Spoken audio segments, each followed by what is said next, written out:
Hello and welcome to Calls. This is the 2023 Shriners Data Dive Show. We got a lot to get into. Some interesting research happened today. I put that on Twitter and Instagram, as well as was doing it live on Twitch earlier. So go check that out on my social media. And if you ever want to see the research being done live, check me out on Twitch. But not too much of an intro here. Let's do what we're here to do. So all statistics provided tonight and every night are from fantasynational.com. It is the best tool out there for golf analytics. It's going to make you a much smarter gambler and a much better DFS player. It is simply well worth the investment. Go check them out. In the description to the video, there are links to all of my aforementioned social media, Twitter and Instagram. This is where I post research and the betting cards for the week's tournament. So I'll have that out, or at least the betting card, Wednesday night after the show. I've already posted some research around the winners here at the Shriners. Twitch is where I am live in the morning doing a lot of my research, a lot of my critiquing, just a whole lot of mishmash of stuff. So if you want to see some of that, give me a follow at Twitch.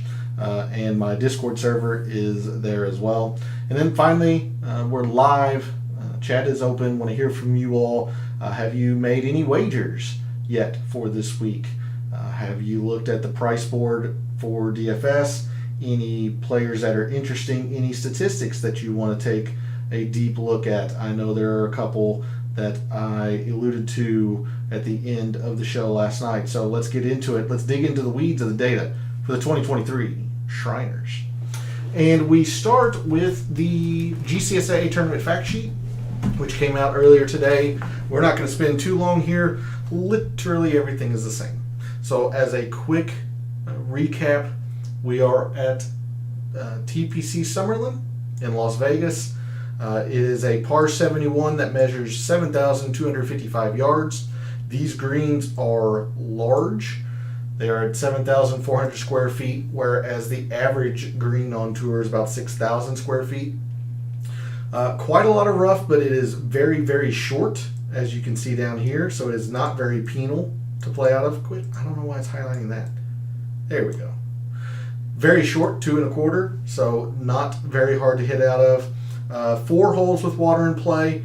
We are on bent grass greens and Bermuda in the fairways and rough. So very, very quick recap there. Nothing has changed from last year's tournament fact sheet. So we move over directly into Fantasy National. And I've got this preset. It does have the Sanderson Farms data in there now, which that is another aspect of being or watching on Twitch or joining me live on Twitch, is that I go to last week's data, compare the data model to what actually happened, do all of that kind of stuff. So it's pretty neat. It's a good way to see how correct I was, what I might need to fine tune for later on in the season, all that good stuff. So do consider giving me a follow there at Twitch. We do have a good time over there. But anyway, let's do a quick recap from last night. We talked about the speed of the greens and how the majority of the time they are fast, but that has not been the overwhelming majority. I mean, it is the majority of the time, but it's not so overwhelming that it has to be fast. I mean, they've played it as fast, they played it at average. Yes, it's mostly fast, but I don't think there's enough, or there is enough rounds of average speed greens that I think we just have to look at bent in totality. So let me move this back to May 1st again, bringing this back to May 1st because that includes the Wells Fargo Championship this year, which was played at TPC Potomac due to the President's Cup at Quail Hollow. So since May 1st, your best putters on bent greens have been Christian Bezadenhout, Brendan Todd, Denny McCarthy, Justin Lauer, Austin Cook, Bo Hostler, Max Homa, Maverick McNeely, Patrick Cantlay, and Patrick Rogers. Not a lot of surprise here. McCarthy's going to pop on seemingly every putting metric, so will Brendan Todd. Bezadenhout on the majority of them. He's a pretty darn good putter. Homa, his performance at the Fortinet, no surprise here. We've seen McNeely, especially at the Fortinet, is a pretty darn good putter on bent. He's excellent at POA, being a California kid, but bent performance for him on the greens is always good. Patrick Cantlay, always good. So not a lot of surprise here. Let's go ahead and start getting into some more of the in-depth metrics that we did look at last night, but let's do a quick recap. Let's take a look at strokes gained total when a round is easy. I'm going to have to go back to January 1st to make sure we have enough rounds here for everybody. But since the beginning of the calendar year, your top performers when a round is easy: Patrick Cantlay, Tom Kim, Seamus Power, Mark Hubbard, Ryan Palmer, Cam Davis, Davis Riley, Maverick McNeely, Taylor Moore, and David Lipsky. So already quite a bit of overlap here. Patrick Cantlay, Maverick McNeely. I thought there was more than that. I know some of these guys were pretty close to the top 10, but not quite there. Let's go ahead and take a look at off the tee as well. Off the tee when it's easy, Shriners has historically been easy. It's going to play easy. So your top off the tee players when a round is easy: Sung Jae, Ryan Palmer, Cameron Champ, Keith Mitchell, Patrick Cantlay, Taylor Pendrith, Hayden Buckley, Maverick McNeely, Troy Merritt, and Chris Kirk. All right, so a lot of these guys are just good on strokes gained total. Surprising to see Sung Jae is so low at 75th when it's easy. He just hasn't been putting or chipping very well. Cameron Champ's always going to be up there and off the tee, no matter the situation. Interesting to see that he is 50th when it's easy. Maybe something to that, because most of his wins have come in the fall. Actually, you know what? Let's take a look at this, because I can never narrow down Cameron Champ. So his win, 3M, generally pretty easy. This year it was average that he won it. But then you have the Fortinet and the Sanderson Farms. Both of those tend to play easy. I'm never going to be an advocate for Cameron Champ just because he never rates out well in my data model. But if you want to believe in how important the off the tee is going to be here, and the fact that this seems to be his best situation for putting is when it's easy. In fact, let's check and see. He really has only putt past Palom very well. I imagine that was the Mexico this past, yeah. That's all from the Mexico Open. I mean, we'll see. I don't think Bent is going to be anything he is excited to be on, but perhaps a name to consider as you research throughout this week. But there's a look at the top 10 off the tee players when it's easy. Let's just get a feel for strokes gained approach just overall, and then we're going to really dig into a lot of these metrics that we mentioned last night but didn't get into. So your top 10 strokes gained approach players since June 1st. Tom Kim, Mark Hubbard, Lee Hodges, Adam Schenk, Shez Reavie, Chesson Hadley, Patrick Cantlay, Callum Tarrant, Sung Jae, and Ben Griffin. So Ben Griffin's now starting to get enough rounds to where it is, somewhat statistically significant. He's quite clearly lagging behind in terms of rounds to a lot of the others around here. But now that he does have 10 rounds, it's pretty clear to say, it's pretty easy to say he's a good iron player. Or at least he's very hot with the irons right now, at least. The putting looks to be pretty suspect. Around the green seems okay. Off the tee's hit and miss. So, players like Ben Griffin, Matthias Schmid, Taylor Montgomery, these guys are starting to get enough rounds to at least make it somewhat stable. But I'm still going to be treating the Korn Ferry Tour grads in a vacuum probably until the end of this month, just to make sure they have somewhere in the 14, 16, 18 number of rounds, just to get as stable of data as I can. And that'll also coincide with, more than likely, the majority of the time that I'll just start going from the Fortinet forward for anybody, Cantley, Finau, anybody, unless I'm using a very specific filter like easy, long courses, short courses, and all that stuff. But in a totality sense, if I'm looking at strokes gain approach, strokes gain putting or whatnot, probably by the end of October, I will be using just the Fortinet forward. But anyway, there's a look at some of the main statistics and the top performers. Let's go straight into it. We talked a little bit last night about birdies and bogeys, and the big thing that I looked at last night that hit me right at the end of the show as we were in Microsoft Excel is eagles, and how eagles are pretty common here. I'll bring up the course breakdown again. You have a 3% eagle rate, a 5% eagle rate, and a 2% par 4 for the drivable par 4. And I mean, even a 1.7 is not out of the realm of possibility. It's just more a birdie hole as opposed to an eagle hole.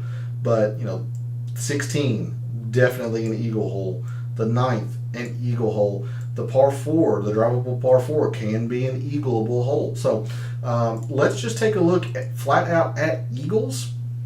And I'm debating with myself if I want to add the easy filter already. If I don't, what kind of time frame do I want to go by? Let's just go ahead and stick with this for now and keep it consistent with, say, strokes gain approach and all these other things. So, since June 1st, your top Eagles gained players have been Thomas Detry, Scott Piercy, Tyler Duncan, Patrick Rogers, Hayden Buckley, Max Homa, Gary Woodland, Davis Thompson, Chris Gotterup, Sungjae, Dean Burmester, and Taylor Montgomery. So, again, like I was mentioning, some of these guys are starting to get enough rounds. Davis Thompson might be a slight bit of an asterisk because he's only got 2 tournaments. Granted, he has played well in them, but only 2 tournaments. But there's your top Eagle performers. It'll be interesting to see, for example, the top birdies are better compared with Eagles. So like Thomas Detry is 14th in birdies are better. It's pretty good. But like Patrick Rogers, he is Eagles or nothing. So he'll probably be hurt in my data model on Wednesday because I'm going to be looking at birdies or better. I could be convinced to put 5% in Eagles. Absolutely could be convinced of that. But I know I'm going to be looking at birdies or better for sure. Some other players here like Gary Woodland hasn't been getting birdies but has been getting Eagles. Davis Thompson the same. A little bit less so Chris Gotterup. But somebody like Dean Burmester has been getting birdies and Eagles. Patrick Cantley, no surprise there. Taylor Montgomery, probably no surprise there. So there's a good look at some of the players that are able to spike, if you will. Grab 2 strokes on a hole very, very quickly. Let's go ahead and take a look at when a round is easy. I don't know if I'm going to use the easy to par filter when I'm going to look at Eagles. No, I don't think so. I will be using birdies or better. If I'm going to be looking at birdies or better, why don't I look at Eagles? Eagles are so narrow focused. They don't happen a whole lot. So looking at eagles gained in totality is fine, but when you add a filter to it, then it really, really gets narrow. I don't think I want to get that specific on that metric. So instead, what I'm going to look at, birdies are better when a round is easy. Those players are Ryan Palmer, Patrick Cantlay, Davis Riley, Tom Kim, Emiliano Grillo, Seamus Power, Matthias Schmid, Michael Thompson, Troy Merritt, and Danny Lee. Again, some of these guys, like Tom Kim, I would say he has enough rounds to say that fourth is probably appropriate. Matthias Schmid does not have enough rounds when it's easy to say that it's significant or that he should be sixth. Fantasy National is going to treat it that way. But for your research, you might want to put a little bit of an asterisk there. Same a little bit with Danny Lee, only 7 rounds. But definitely going to be looking at birdies are better when a round is easy. And then the more I start thinking about it, the more I probably will put 5% in eagles, but just take off the filter, just get a fuller view of eagles gained.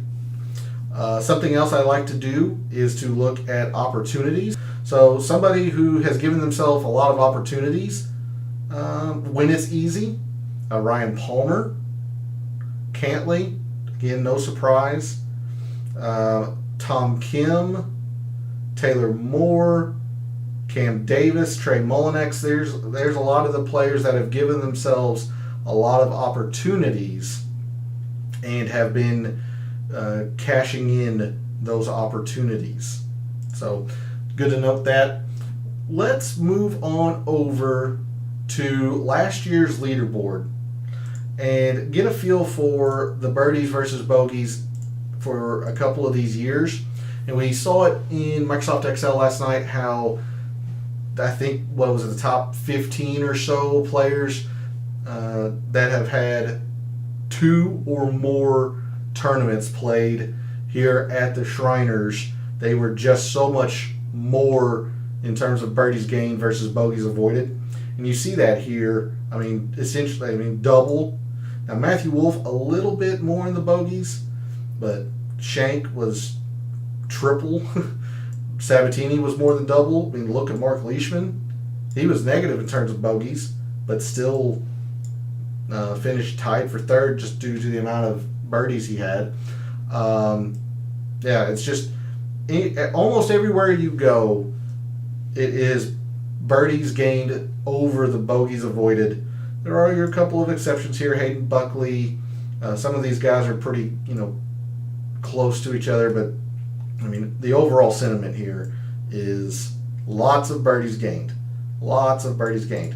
Actually curious to see the Eagles. Okay. Meh. Somewhat strong, I guess. It doesn't look good with these missed cuts, but he got 6.2 in the bogeys. So he either eagle a hole or he bogeyed it seemingly, or maybe even double. Yikes. But anyway, let's look at 2021 and see if we see that same pattern.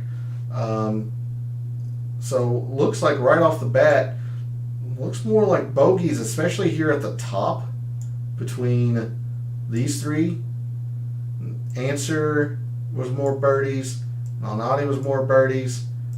So it looks like at the extreme top, the first and 2 runner-ups were more bogey avoidance,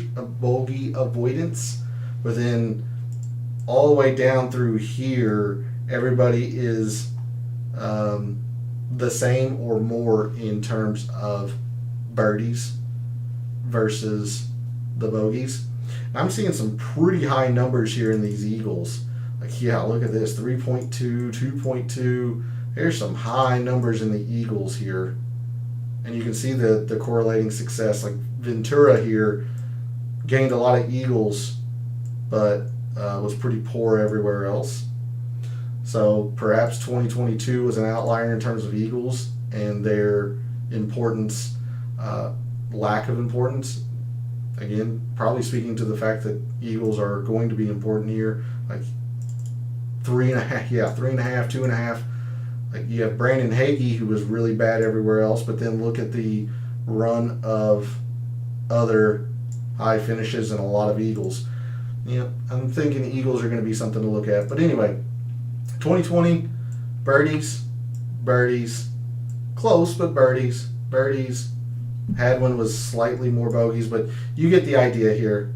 It is more birdies than bogeys by quite a bit of a margin. Luke List, Brian Moore. So that is why we went straight into the birdies versus bogeys. While I'm going to be looking at birdies are better, going to be looking at eagles by themselves. Granted, they will not have a filter on them, just eagles gained in totality. Let's move now to fairways and greens. These is, driving and greens, iron play, all that stuff. So, last year, Sungjae was slightly above field average in distance, but you see, it wasn't mandatory by any means. Like here's the top 10, convenient for ties. And you had Sabatini, who's not a long hitter at all. Hadwin's not a long hitter. Shank can move it a little bit, but was under field average. If we take a look at distance, there's not a lot of upper leaderboard success consistently. Like the leader in distance, Wyndham Clark, which is not a surprise. He's long off the tee, but he was a clunker of a made cut. Molinek's the same. Bramlett missed the cut. So it's not mandatory here by any means. And that's what I was talking about last night when I made the comment that it probably doesn't hurt. Obviously, distance will never hurt, but there are some courses that distance does not matter at all that force you to lay up, whereas the Shriners is not one of those. You don't have to have distance, but it certainly can help. Fairways don't seem to be it at all. You see the amount of negatives here. In fact, I'm going to go to the top 20. That's just convenient for ties. I believe this slight reminder of YouTube subscribing is down there in the corner. But Matthew Neesmith's the one name that's getting cut off here, but you can still see his numbers. Good drives gained. Decent little amount of success here. Greens, lots of positive. But if we sort on those two statistics, that's slightly, yeah. You got Charles Howell, Mito, and Carlos Ortiz here that were middling to clunkers. But other than that, that was pretty strong. Greens, about the same. But again, I don't have a strong feeling that greens are going to be all that important just because they are so large here. I'm thinking it's more proximity. But let's check a few other years here. 2021, fairways and greens. Again, not really distance. This happens to be the top 18 due to ties. You have a fair amount of big distance like Bryson and Will Zalatoris. James Hahn doesn't move it out there very much. Webb's never about distance, so not really a needed factor. You still have the good drives. Fairways seemed like they were more important this year than in 2022. This one seems a little bit more strong. Like you have this clunker from Ches Reavie, middling to clunker depending on your definition from Sung Kang, but then a lot of success in terms of good drives. Greens, it's pretty strong. Everybody here is at least tied for 35th or better. That's pretty strong. We'll check 2020. Fairways and greens. Again, just not a whole lot to say here in distance. This is the top 17 due to ties. And again, not a lot of distance. And you have some bigger numbers up here, sure, but Webb has played well here. He's not a big hitter. Cam Smith, this was before he gained some of his distance. Zhang, Hideki didn't drive or didn't hit it far this week that he played. McCarthy's never a big hitter, so. But instead, like, look at the fairways here. Those are some pretty big numbers. Greens, lots of big numbers here. But I mean, you sort on the top performers of that given statistic. There's not a lot here. I mean, you have a couple, two top fives, but then, on the fairways, greens, quite a bit of a different story here. So in the past, all 3 years, the greens have been important. The good drives gained have been pretty strong in 2 of the 3. So let me bring this back to 2022. We'll move over to that tab. And again, I don't know how much I'm going to use from this tab, or this page view, I should say. But since June 1st, your top good drives gained players, actually, you know what? I apologize. I did have the easy filter on. Let's go ahead and just look at the easy. Since January 1st, when a round is easy, your top good drives gained performers: Hayden Buckley, Aaron Rye, Mark Hubbard, Tom Kim, JJ Spawn, Ryan Armour, Troy Merritt, Tyler Duncan, Kyle Stanley, Mito Pereira, and David Lipsky.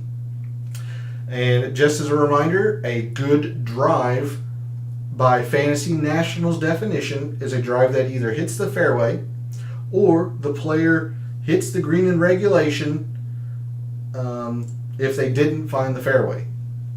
So that's to simulate probably, a guy just makes it to the first cut. It wasn't a bad drive by any means. He just wasn't classified as hitting a fairway, but still made it, hit the green in regulation. That is what a good drive gained is. So there's your top good drives gained players when it's easy. If we go ahead and just kind of look across here, most of these guys are very good in the greens in regulation too. But number 1 is Tom Kim. 3rd is JJ Spawn. Armour is 6th. Kyle Stanley is 9th. Lee Hodges down here at 8th. He's close to the top 10 in good drives, but 8th in greens.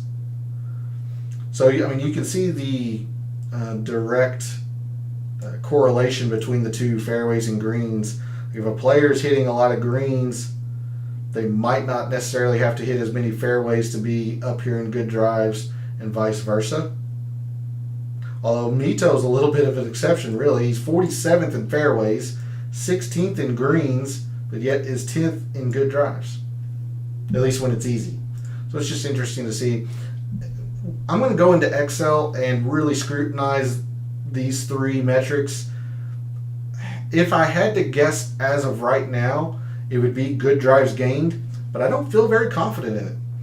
As I mentioned, I'm going to look at birdies or better quite a lot. I've now convinced myself that I need to take eagles into consideration, eagles alone. And we haven't even touched par 3s, par 4s, par 5s, putting, all that kind of stuff. So not sure there's going to be much, if anything, from this page view, but always good to give you the data if you want to consider it in your rankings systems. Let's move on to proximity, and this is going to be where I am focused a lot tonight in seeing if there is a range, and if so, which one. Because I have my thoughts, my assumptions here.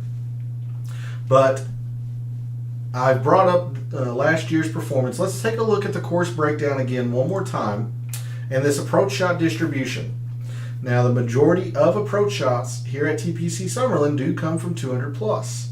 It's about a quarter of the approach shots. But this also is factoring in going for the green in 2, which these are eagle holes, so you can't ignore it. But in relation to the PGA Tour event, average event, 125 to 150 seems like it's more prevalent here. 100 to 125, these wedges, and that makes a lot of sense because most of the par fours here at TPC Summerlin are from 400 to 450, and the ball travels further here because it's in Vegas. You get a lot of run out, so it makes sense why a lot of wedges are used here, and then when players go for the green in 2. So let's see if we can find a range, if any, that matter. So here's the top 20. Again, Chad Ramey is the name down here that is getting cut off. My first inclination was to say that it's going to be total procs, and I mean, this is really strong. Like, Harry Hall and Andrew Putnam, over 4 rounds, they were -7 and 10 feet. That is pretty much field average. It's a little bit under, sure, but it's pretty much field average over 4 rounds.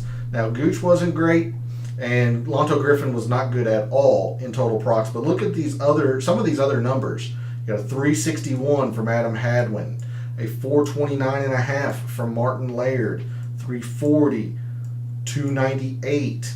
Come down here to Sam Burns, 370. If we sort on total procs, it's actually not as high in terms of final position that I would have thought. But you still have 1, 2, 3, 4, 5 players in, I'm going to take a guess, is about 15, 12 to 15. So 5 players that finished inside the top 15, another one that finished inside the top 10, another top 20, 2 more top 25. So, and you see just the numbers accrued here. It's very important. I believe total procs is going to be very important. Let's take a look at some of these individual ranges or lengths of approach shots. Like the 100 to 125, like, it was not important at all for the top end players. Not really the 125 to 150 either. Not really. Now the 200 plus, sure. You had quite a bit here. Now Hayden Buckley was very poor from that distance. But other than that, like, again, Mark Leishman, that's over 4 rounds. Gooch was essentially -1 foot from every round. So that's essentially field average. Oh, there's a lot here. But then again, once you sort on the particular statistic, like, you have quite a few missed cuts in here. Now you do have your winner, a runner-up, a top 10. It's about the same as total procs, to be honest with you. So there's 2022. Let's take a look at 2021. Again, a lot of total procs here. Here's the top 18 due to ties. You had 4 players negative. These 2 were slightly negative. Now, Wyndham Clark was just nowhere near the effing hole. 100 to 125, no. Not here either. I mean, like, the top 6 were all positive, but then it kind of didn't matter. Again, the 200 plus is very positive in terms of the number of guys that are positive, but you sort on it. You got miscut here, Paul Casey. It doesn't look like it's all that important in relation to your peers as your performance of 200 plus. If we look at sort by total procs, you do have a couple of miscuts here, but look at the strong correlation above it. Top 5, top 10, middling, runner-up, top 20, middling, runner-up. Then a couple more top 20s, a middling, and a top 15. Like, I'm starting to think it's just total procs. Let's check one more year. Let's do 2020. We will do the top 17 due to ties. Quite a few bigger numbers in terms of the negatives here in total procs, but still about the same amount of players that were positive in general. Like, in 2020, the 200 plus didn't seem to matter at all, but the 125 to 150 kind of did. This is why I have a problem with proximity. It's just, as a statistician is not consistent. I hate that. I hate it's not consistent. But anyway, like total procs, like you had a lot of cut makers with some high finishers, like Patrick Cantley, runner up, got a top 10, and a top 10. She had some middling to clunker finishes as well, but you did have your cut makers here in total procs. I think it's going to be total procs that we're going to look at here. So, with that, I'm not going to do easy. I'm just going to look at total procs. Yeah, probably just going to look at total procs. Now I'm debating. Put in the comments, what do you think? Or if you're watching live in chat, what do you think? You think I should use the easy filter for proximity? Sorry, I cut it off. Where'd it go? There's my mouse. Do I add the easy filter for procs, or do I just treat procs as procs? I'm leaning towards just procs as proximity right now, but we'll see. All right. Since June 1st, your top total proximity players have been Ryan Armour, Kevin Streelman, Ches Reavie, Russell Knox, Paul Haley, put a little bit of an asterisk there, he's only got 5 rounds, Aaron Wise, Brian Harman, Chesson Hadley, David Lingmerth, Trey Mullinax, and I'll go to 11 as Sung Jae, in case you want to throw out Paul Haley since he only has 5 rounds. That gives you an idea of the players that have been performing the best in terms of proximity.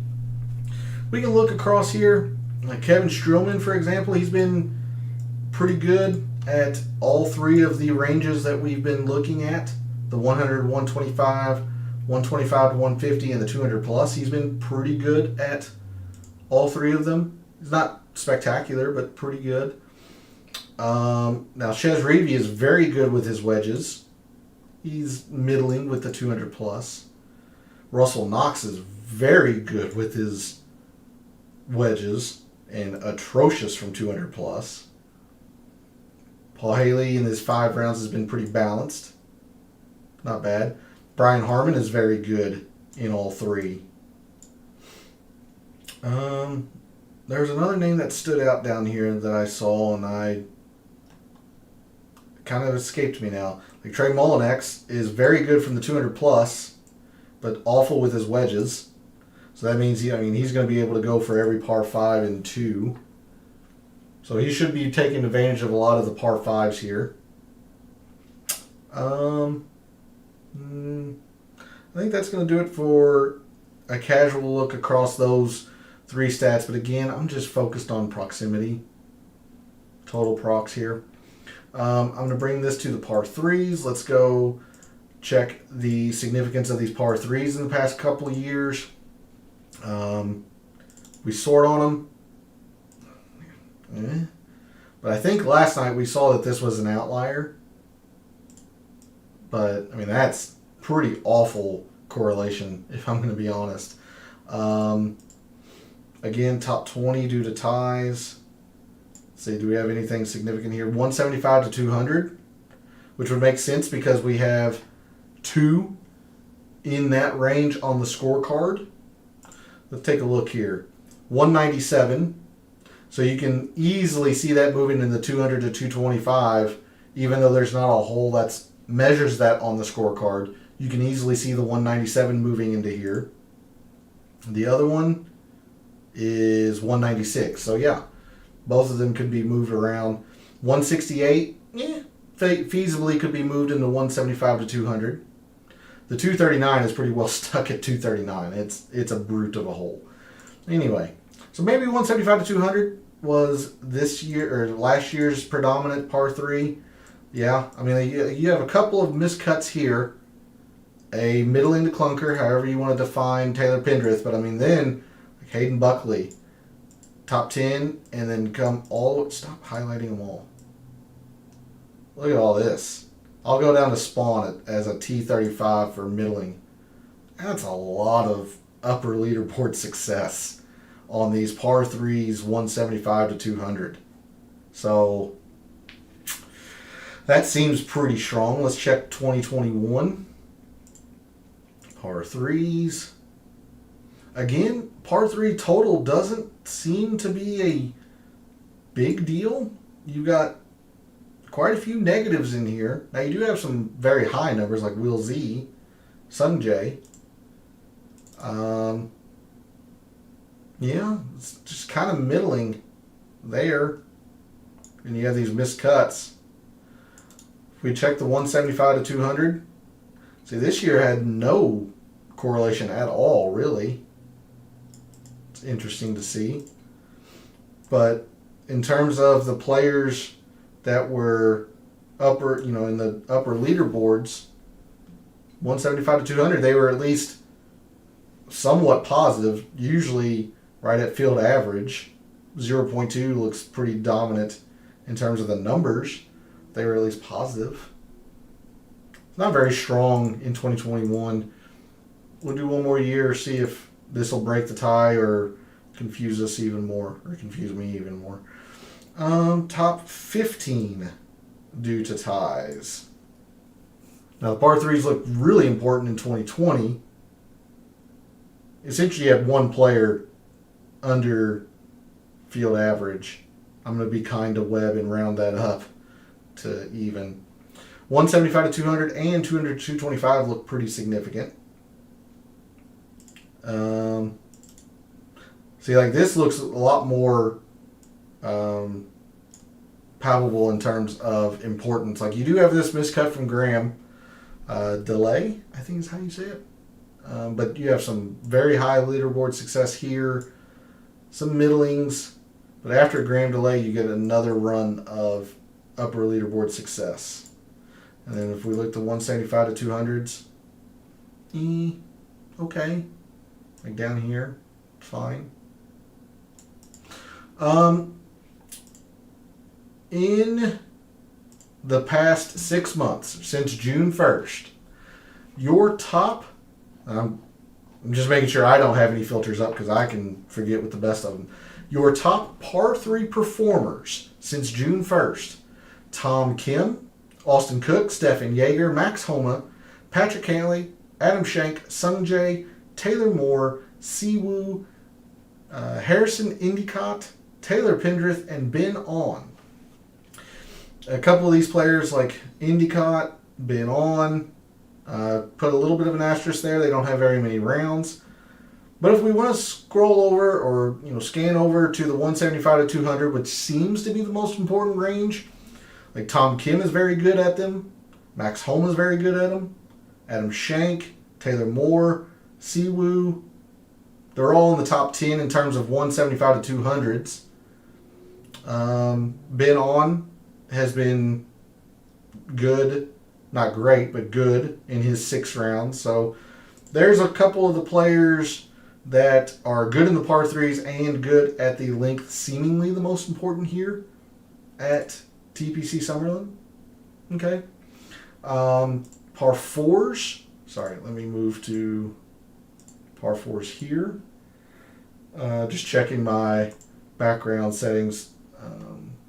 Looks like I was dropping frames, but hopefully it's not lagging on you all. Par 4s. A lot of success here. Let's sort on it. Yeah. I mean, this is why I truly believe par 4s are the second most important statistic in golf behind strokes gained approach.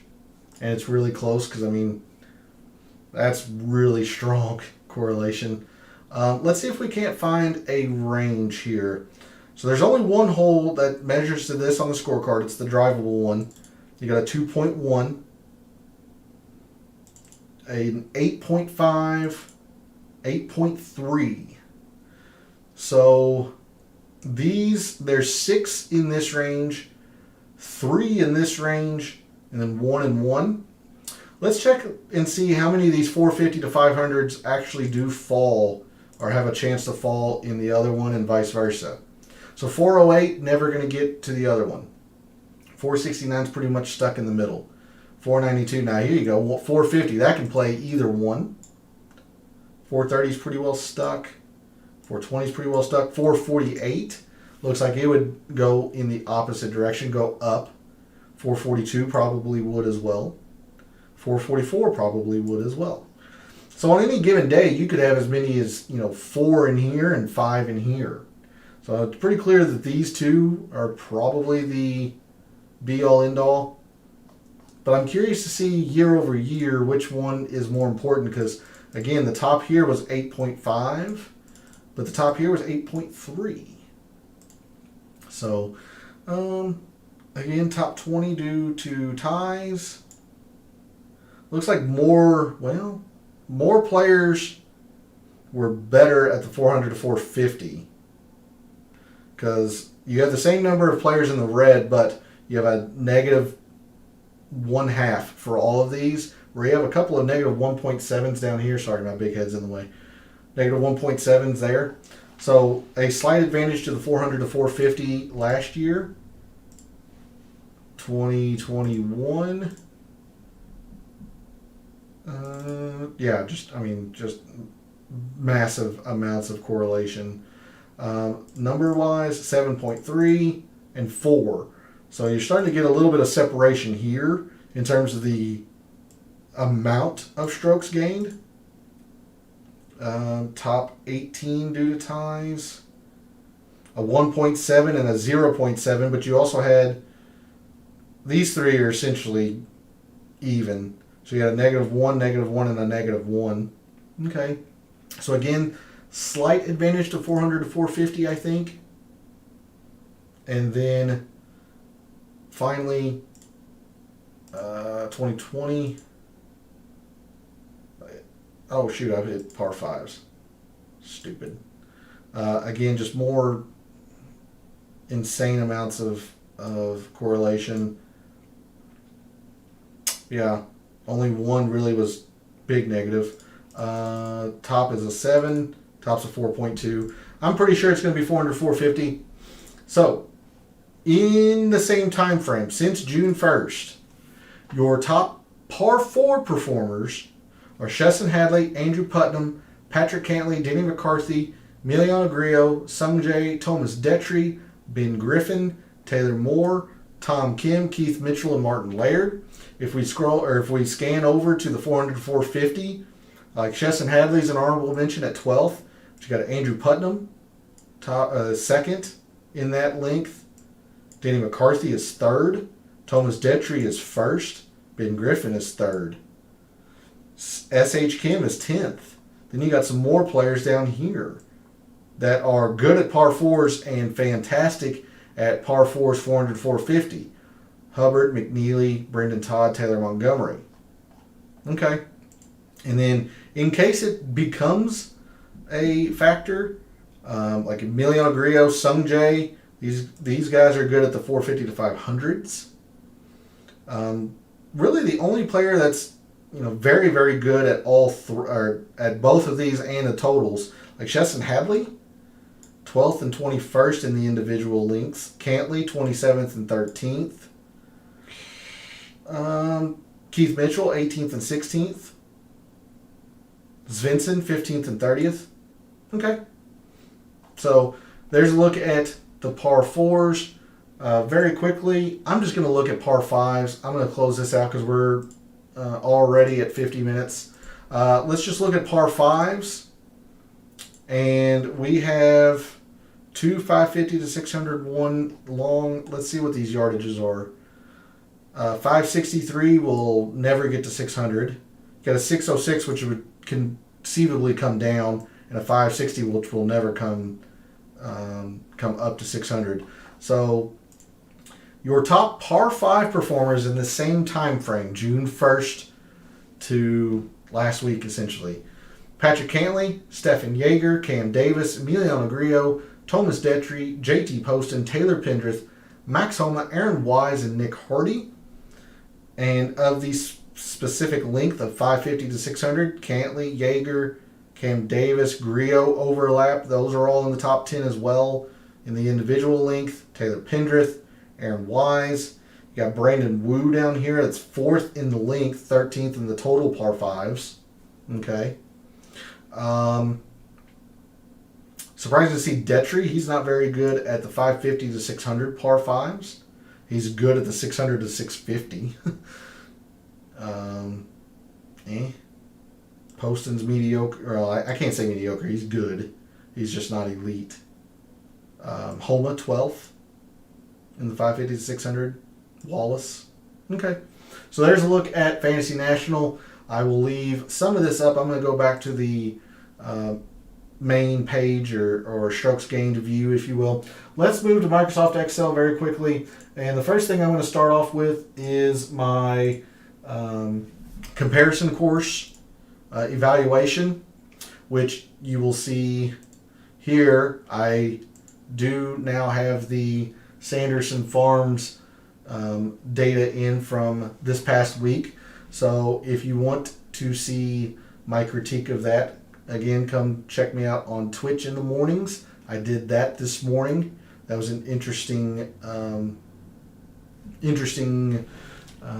critique, I guess I should say, of how I performed. What I have here highlighted is the outliers that I have found throughout the years, positive or negative, or high or low. And if I remove these, I want to get a feel for what the numbers look like then. So let me scroll all the way back over. So off the tee becomes pretty much course average, approach the same. Putting drops significantly. Okay. Distance we've seen kind of doesn't matter. This is one I was very interested in. Fairways, good drives, and greens. They all seem to be negative in terms of importance against other full field courses. It's saying that the greens is the most important here at the Shriners. Okay, I can believe that, but greens are so easy to hit here. I don't know how much weight I really want to put into that. Eagles still looks like the second highest number. It's a .09. You have a .13 down here at the Wyndham. I believe the Sony has quite a bit of Eagles as well. Yeah, .08, but big high number here from the Shriner. So Eagles are definitely going to be looked at by themselves. Birdies, maybe not as important as they were last week at the Sanderson Farms, but certainly more important than the bogeys. You can see. Par threes, surprisingly, it looks like they're not all that important. If we go across here, like here's the par threes, we had an outlier here and an outlier here. Let's see, the outlier here was a low one, so that should have risen in terms of importance. So if that rose and it's still to here, it's very interesting. And the 175 to 200s don't look to be all that important either. Again, this is a little different. I am gathering the top 30 players, not the top 10s and then 5s and then winners. These are the top 30 players. Par 4s, somewhat important. 400 to 450 is the overwhelming one in terms of the par 4s here at the Shriners. That makes sense. I can get behind that one. Par 5s. Again, mitigated in importance, seemingly. But the most important one is the 550 to 600s. Again, makes sense. Okay. Total procs is very important here. Might be one of the higher numbers. It's the highest so far. It's higher than Houston. There's a 38. What do we have? 39. Yeah, because this Scottish here is the negative. Okay, the Wyndham is the highest at 59. Then it's the Shriners at a 39. So very interesting to see that. Total procs is going to be a big thing this week. Big thing. 8.09. That looks to be very big as well. So looks like 100 to 125 as well, which would back the chart up in Fantasy National on the course breakdown. Interesting. I got some of that to think about tomorrow when I start prepping my mixed condition model. Okay. Alrighty. With that, let me redo that. Now, let's bring up the early look file, and then I forgot it again, but I'm going to bring up last year's Shriners. Let me go through this one here real quick, and then I'll show you what I did last year for the Shriners in terms of mixed condition model, and we'll end off on that. So let's take a look. I am not going to filter out anybody who only played once. Just kind of want to get a feel very quickly. So let's first sort by off the tee. Who has driven the ball the best here? Mito, it's only one finish, but Sungjae, your defending champion. Cantley, champ. He has not played this event extremely well, though. But anytime it's off the tee, it's Cameron Champ. You got to think about it. Joel Damon has played this event well. He's been good off the tee. Nick Taylor has also been good off the tee here with some amount of success. Shelton twice. Okay. Putting. It's always good to see who putts well at the venue that you're at that week. Putting. Harmon has putt extremely well here with a lot of success. Kazire, Putnam, Shank, Hadwin, Robert Streb, Hostler, McCarthy. I mean, the average finish of 52nd doesn't look to be all that great, but it's honestly really not that bad. Siwoo, interesting here. Been putting well. Wyndham Clark has at least made the cut 3 or 4, but he doesn't have any awe-inspiring finishes, I don't think. There's Neesmith. Interesting. Now let's go through some of these individual things very quickly. Let's look at birdies or better. I lied. We're going to look at birdies. And then also take a look at eagles. All right, so birdies. Cantley, Neesmith, Jimmy Walker. He hasn't played this event very well, but he's been getting birdies in bunches, but he's also been bogeying more. Aaron Wise, Martin Laird, champion in 2020, or 2021, excuse me. McCarthy, Adam Hadwin, JJ Spawn, Adam Shank. All right. If you come across to the Eagles, like Sungjae's been getting eagles and birdies. Harry Hall has one time got eagles and birdies. Party Marty, Adam Hadwin, both in eagles and birdies. Chesson Hadley. Okay. Let's move on to the par fives, because they are the most important here. And I'm just going to look at the 550 to 600s. Let's scroll over for you all. Sungjae, Doug Gim. He's only 1 for 2. He's played that length well.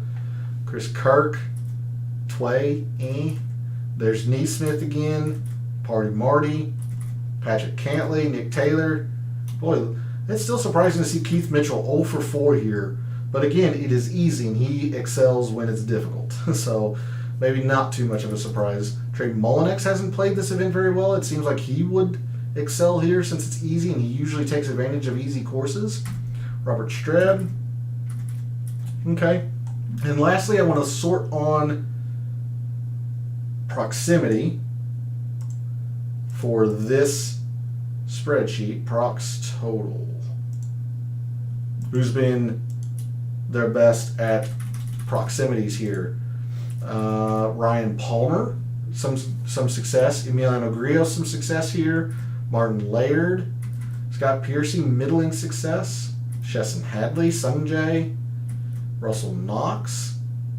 Tom Hoagie has had some good amount of success here and has some good proximity.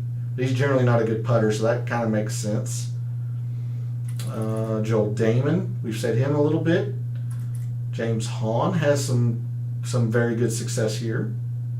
There's Adam Hadwin. Okay, so there is that spreadsheet. I'm going to bring this back to the average finish for you all. But the last thing I want to do is bring up my mixed condition model from last year here at the Shriners, see how it performed, what metrics I used, all of that. So again, last week I would say it was a success in terms of last year's, because I had Sam Burns number one. He won the tournament, and I was pretty darn good here in terms of the guys that made the cut, quite a few high finishes, all that stuff. The Shriners, like my top two missed the cut, but I mean my 5th overall rated player won. Had a couple of other big finishes here: Aaron Wise, Hayden Buckley. So I think this was probably better than the Fortinet, but not as good as the Sanderson Farms last year. Let's see, 15% birdies are better gained when it was easy. Probably going to straight copy that over. Makes sense. Again, I'm not going to do too much with strokes gained total in terms of a full field event. I will definitely be doing that for the rookies or the Korn Ferry Tour grads, since we don't have a lot of the metrics for them. Strokes gained approach 10% seems reasonable. I did use good drives last year, and I used greens last year. Boy, okay. I had 10% in procs. I think that's going to come up quite a bit. I had par 4s. I had short rough. I guess I was to simulate that they knew the rough wasn't penal. Okay.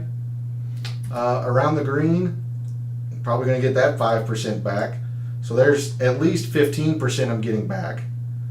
I had 5% in putting on fast and bent. Okay. Maybe. I did focus on the 400, 450s. These par 5s seem like they're more important. Okay. I looked like I was a little bit all over the place, to be honest, with the Shriners. This is 10% I'm getting back right here. This is another 5% I'm getting back. Another 5%. So there's 20% I'm getting back here. That's probably going to go up.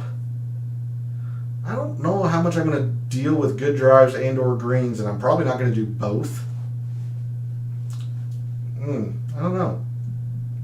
But anyway, there is a look at how I performed last year at the Shriners and the percentages that I used, the filters, the specific metrics. So we'll see how close I mimic this Wednesday night.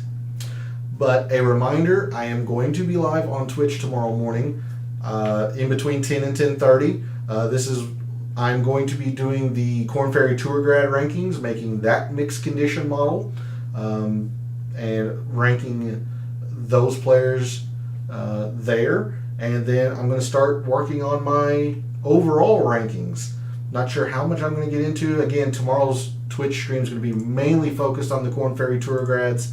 Probably continue a little bit on the winter research, but it's kind of an open deal. If you are able to watch live, jump in chat and let me know what you're wanting to look at or what you're thinking, and I'll be happy to show you. So I do hope you consider dropping by on Twitch.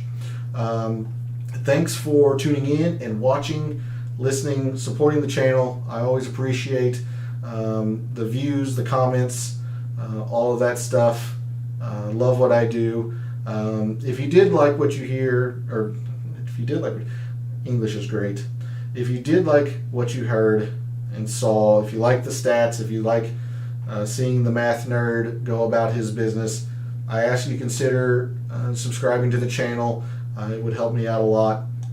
Again, just appreciative of all the support. So for all of the wagers you've made so far this week at the Shriners, for all of the wagers you're thinking about making this week at the Shriners, Until I see you Wednesday night for the DFS Tactics show, may all your bets be profitable.